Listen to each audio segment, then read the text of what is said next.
नमस्कार। आज के इस एक्सप्लेनर में हम एक बेहद ही दिलचस्प कहानी पर बात करने वाले हैं। यह कहानी है मियाज़ाकी आम की।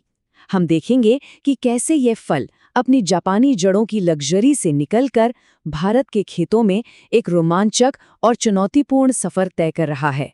एक ऐसा आम जिसने सच में पूरी दुनिया का ध्यान अपनी ओर खींच लिया है। तो चलिए सीधे अपने पहले भाग से शुरू करते हैं। एक आम जो दिला दे नई बाइक।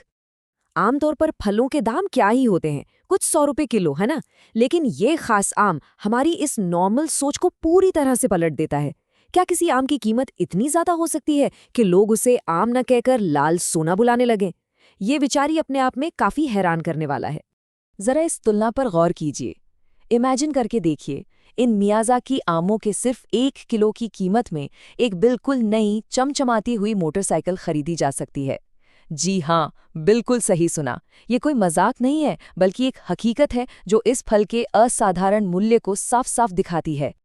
अब आते हैं अपने दूसरे भाग पर, जापान का सूर्यकांडा।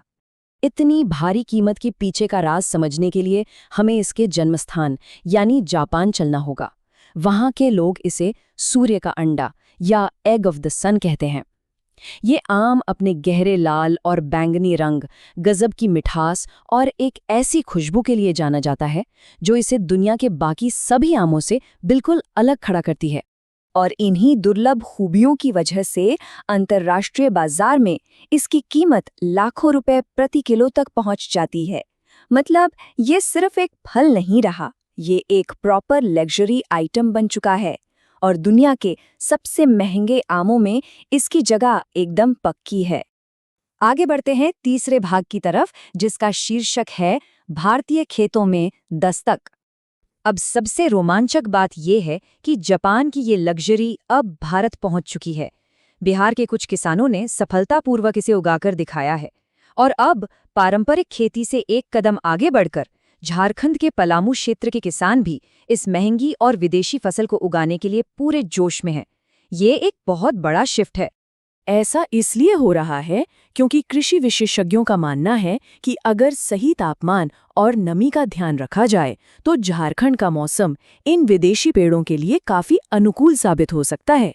ये जानकारी तो सच में वहां के किसानों के लिए किसी वरदान जैसी है, जो उन्हें कुछ नया और बड़ा करने का कॉन्फिडेंस दे रही है।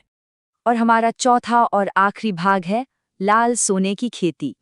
लेकिन एक बात क्लियर कर दें, एक साधारण खेत को इस हाई एंड लग्जरी बागान में बदलना कोई बच्चों का खेल नहीं है। इसे उगाने के लिए एकदम सटीकता चाहिए होती है। भरपूर तेज धूप, बिल्कुल बैलेंस्ड नमी और एक बहुत ही सख्त तापमान नियंत्रण। तब जाकर इन आमों में वो अनूठा लाल बैंगनी रंग आता है। जरा सी भी चूक हुई और पूरी मेहनत बर्बाद। और चूंकि ये फल इतना कीमती है तो एक नई मुसीबत सामने आती है, सुरक्षा की।